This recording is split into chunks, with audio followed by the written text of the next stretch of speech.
Deputy Speaker, I suggest we need to take a step back at this point and have a look at the direction our country is going in a whole range of ways, and in particular the direction we're going about the rights of our citizens and the way in which the rights of our citizens and our groups, be it environmental groups or any other groups, are slowly being diminished in an incremental way.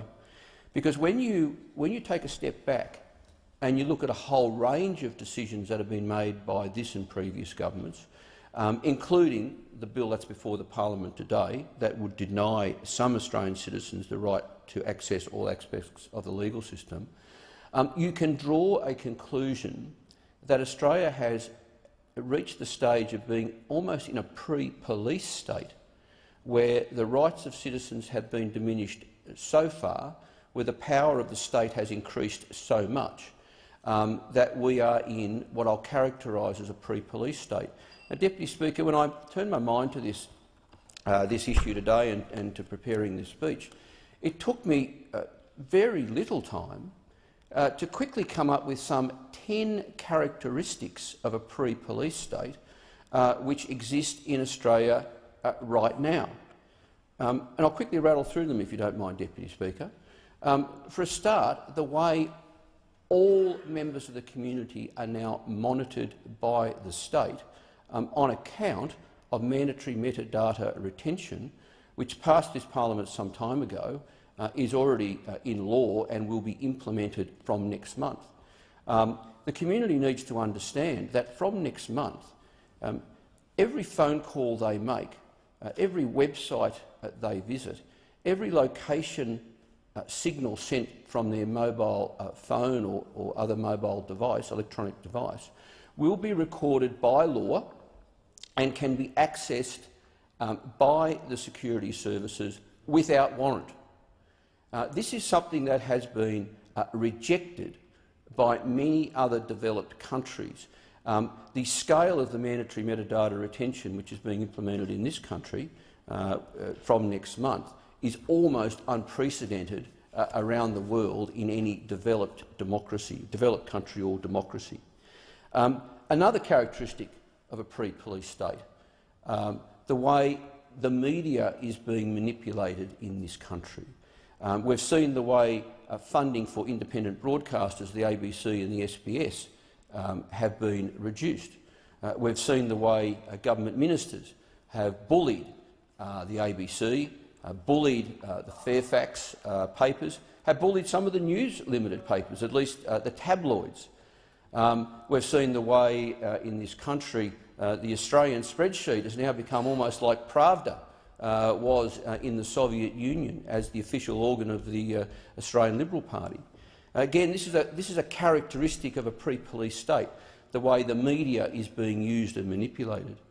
Another characteristic of a pre-police state is the manipulation of the judiciary, and it is remarkable that the government, Deputy Speaker, sees nothing wrong at all in the fact that a Royal Commissioner would agree to go to a party political event. Another characteristic of a pre-police state, Deputy Speaker, is the secrecy that we see with this government and the ludicrous level of secrecy that surrounds our response to irregular immigration and the development of this term on-water operations, whatever that is. All we know is that it's some sort of term that means we're not going to tell you what's going on, even if it's being paid for you, even if it's being done in your name, even if it is of very great humanitarian significance. Another characteristic of a police state, the fact that in law in this country now, you can be arrested on suspicion in the absence of any hard evidence when it comes to terrorism. This, of course, is contained in one of the approximately 7 separate pieces of legislation that have passed the Australian parliaments since 9/11. The fact that in Australia you can be arrested in the absence of hard evidence just on suspicion of thinking that you are going to do something in the future. Another characteristic of Australia, or of a pre-police state, something that we see in Australia, is the fact that in Australia some people can be incarcerated indefinitely without trial. And that's exactly what we are doing to some asylum seekers who are being incarcerated seemingly indefinitely, definitely without trial, in third countries where we send them to, when we send them to Manus Island in Papua New Guinea or to the Republic of Nauru. Another characteristic of a pre-police state, Deputy Speaker, you said there's no shortage of things I can rattle off here, is the fact that this government now shows complete and utter disregard for international law and any number of international agreements that previous governments have agreed to. For instance, this government ignores the Rome Statute. This government ignores the Refugee Convention. This government ignores the Convention on the Rights of the Child and the International Covenant on Civil and Political Rights.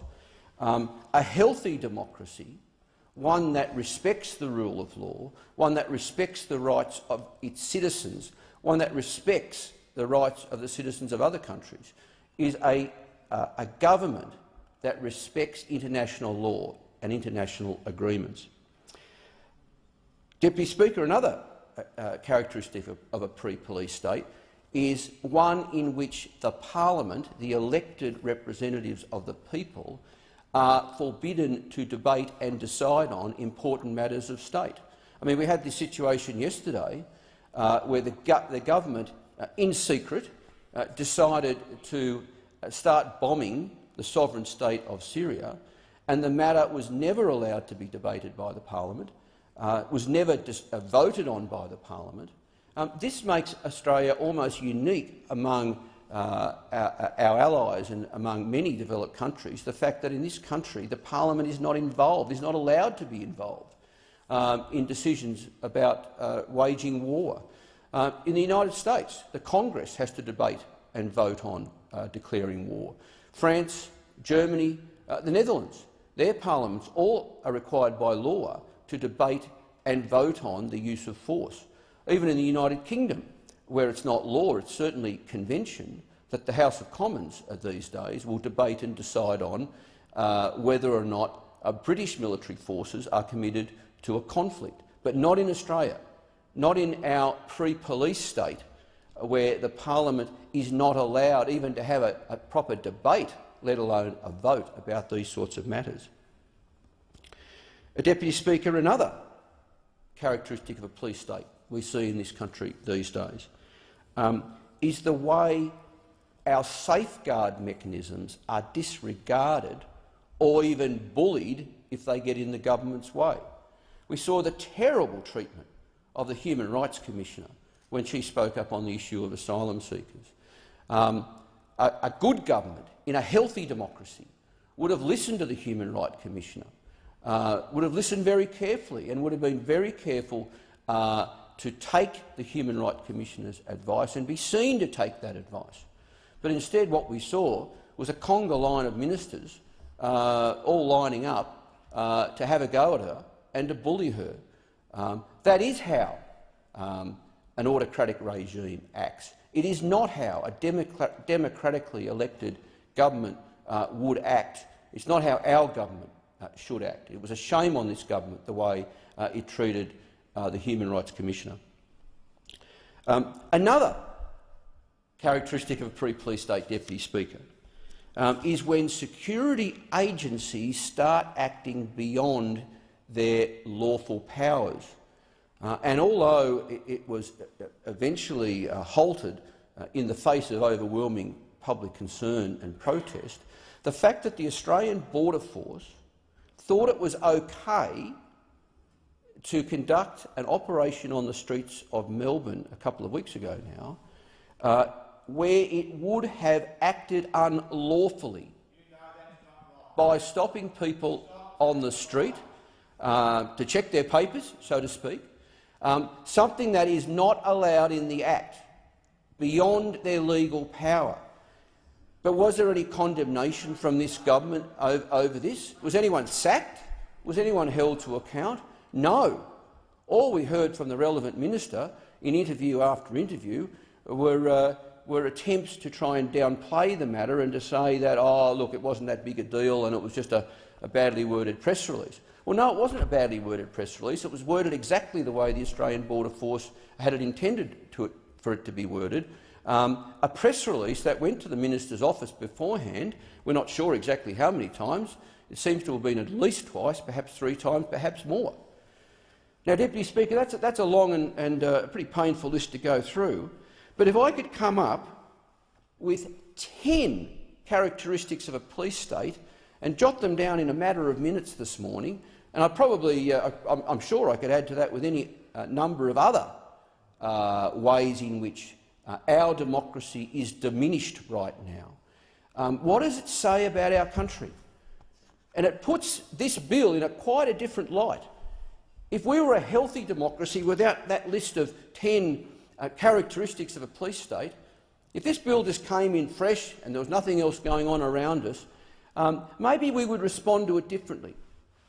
I don't think we would actually.